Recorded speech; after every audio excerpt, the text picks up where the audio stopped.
اسلام کی عظمت کے منارے ہیں صحابہ، گھر چاند محمد تو ستارے ہیں صحابہ، ہم فخر سے کہتے ہیں ہمارے ہیں صحابہ، واللہ ہمیں جان سے بھی پیارے ہیں صحابہ۔ وہ چاند جو طلوع ہوا بطحا کے افق پر، اس چاند کے تابندہ ستارے ہیں صحابہ۔ عظمت صحابہ پر ابھی بیان ہو رہا تھا۔ بے شک نبی صلی اللہ علیہ وسلم پر جان نچھاور کرنے والے وہ صحابہ کرام ہی تھے۔ قربان جائے ان پاک ہستیوں پر جنہوں نے نبی صلی اللہ علیہ وسلم کی سیرت ایک ایک ادا کو محفوظ کیا اور ہم تک پہنچایا۔ یہ سارا احسان صحابہ کرام کا ہے۔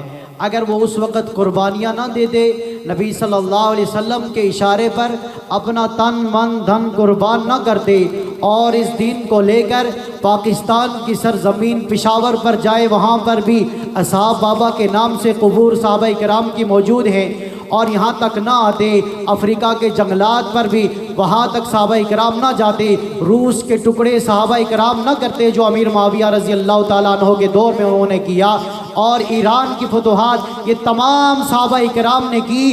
آج اگر پوری دنیا کے اندر اسلام ہے تو یہ صدقہ صحابہ کرام کا ہے۔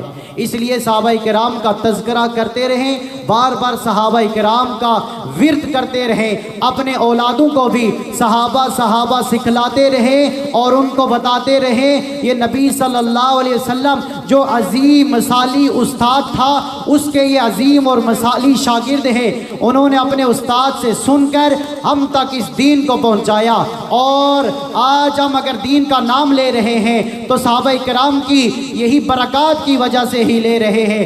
اس لیے ہمارے اوپر یہ لازم ہے کہ ہم آنے والی نسلوں کو صحابہ کرام کے واقعات سنائیں، حیات صحابہ پڑھ کر لوگوں کو بتائیں کہ صحابہ کرام کیسے ہوا کرتے تھے۔ اس لیے میں کہوں گا اگر آرزو ہے کہ بچے ولی ہو تو ان کو پڑھانا صحابہ، وصیت نصیحت ہے بچوں کو اپنے یہ وظیفہ سکھانا۔